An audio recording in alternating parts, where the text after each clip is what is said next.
Loan management is the topic that we'll look at today.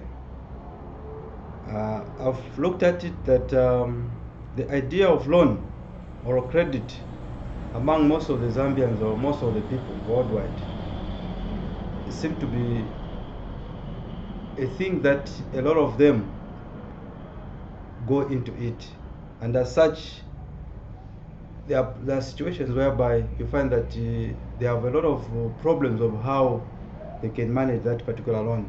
So I'd like to highlight a few things which will be very beneficial for a number of people, because what I've noticed that loan or credit is like a form of living by many people, it be entrepreneurs, workers, or other businessmen that are involved in business.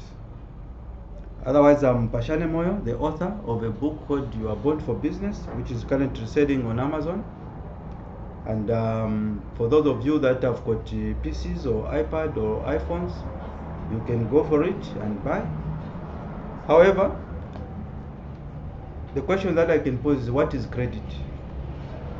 Normally, credit is the money that you borrow from an institution or from an organization or from a friend, and that money is supposed to be paid. And on top of the money that you need to repay, there's an interest that usually is charged. In most cases, we find that a number of people go for credit or for loans, but usually they don't actually understand the conditions of that loan repayment. And in most cases, we find that most of the businessmen or workers or entrepreneurs, they end up having difficulties in how they can repay the loan because of lack of knowing the conditions that are involved. It is therefore very, very important, as I've told you that I'm the author of the book You Are Born for Business, where I've also taken keen interest to articulate a few things that will help people or many readers of how they can manage credit. The one aspect that you need to know is that credit can also be obtained from different quarters of society. The traditional one is where you can get a loan from the bank, or it can be Barclays Bank, it can be Zanaco, it can be Stanbic Bank. Those you can collect, but you can also get loans from microfinancing companies that are also involved in providing credit. But you see, the problem that usually arises is that it's the interest charges that tend to be too high for a number of entrepreneurs or businessmen. So it is important that as you get a loan, as you get any credit elsewhere, you need to understand how much interest is being charged. You need also to know the loan repayment period. Then you need to ensure that the credit agreements are signed.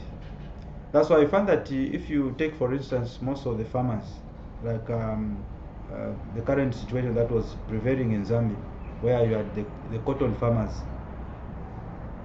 at the initial stage when they were given the loan by a credit company in farming, at the time that now they were about to sell, the farmers didn't know exactly at how much the company was to buy the product, the cotton, and as such, it created a lot of an impasse and a lot of difficulties, and a lot of farmers have found it very difficult to sell their cotton. So this book, which I've also indicated, as I've told you that the credit management have articulated it, is meant to help out the small scale entrepreneurs and businessmen to understand some of these pitfalls that can come on, can affect their businesses. So as such, I would like to highlight that loans are always sought by farmers, marketeers, or workers, and as such they need to repay that loan. So it is important that you need to understand that each time you get a loan, you make sure that you know how much you are supposed to pay, how much is the interest rate, and once you understand those things, it will not be difficult for you to work with that particular organizations, because you'll be able to make a choice before you even get the loan. So it is important that you do that. The other aspect that I would like to also to highlight is that these loans, when they are collected, most especially when you get a loan from a microfinancing company, you get maybe 10 million, but at the end of the day you fail even to account what exactly you have done with it. So normally people tend to depart from the initial purpose of why one collected a loan, but they end up doing something that was not actually budgeted for. As such, you find that at the end of the day, as you are repaying the loan, you end up ending in a very awkward situation, because you have departed from what your initial plan.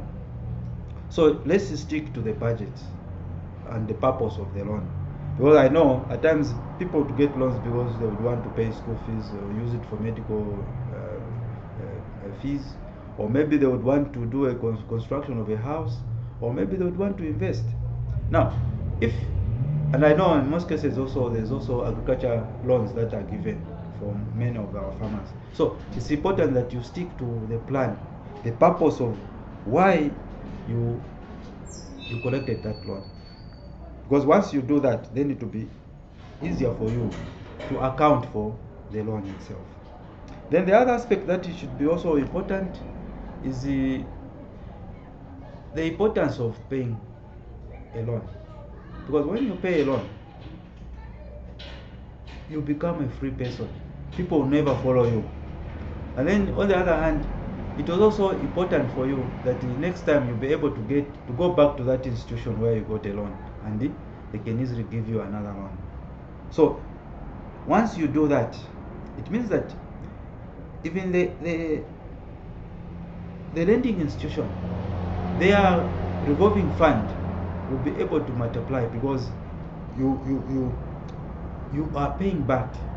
That's why I find that like if you take for instance most of the government created maybe loans, like we had the citizen economic empowerment. You find that most of the people that collected those loans, up to now, they have not repaid anything to the government. So meaning that whilst we can condemn the loanees, but also even the lending institutions, they lack follow-ups. You find that there are no follow-ups, and then you find that when a loan is somebody has applied for a loan, there are not even trainings to offer to those loanees to understand exactly what they are supposed to do. So it is also high time that institutions that are involved in giving out loans, let them ensure that they give backups, they make follow-ups, and they do evaluations, so that they are able to monitor how the loanees are faring. That's why it is important that the speaker, being an expert in credit management, he can also be hired and provide such a service if you are in short of the knowledge of credit management. So it is high time that we continue to provide the training to the loanees, so that they understand exactly what is supposed to be done. The other problem that I've also known is noticed that there's also a problem of the high interest rates. But it's nice that some governments are also asking lending institutions to lower the interest rates. And I think if that is done, I think in the long run, the loanees as well as the lenders, they are all going to benefit in this case. So it is important that as you go through the book and read on credit management, you understand the details and how best you can manage credit.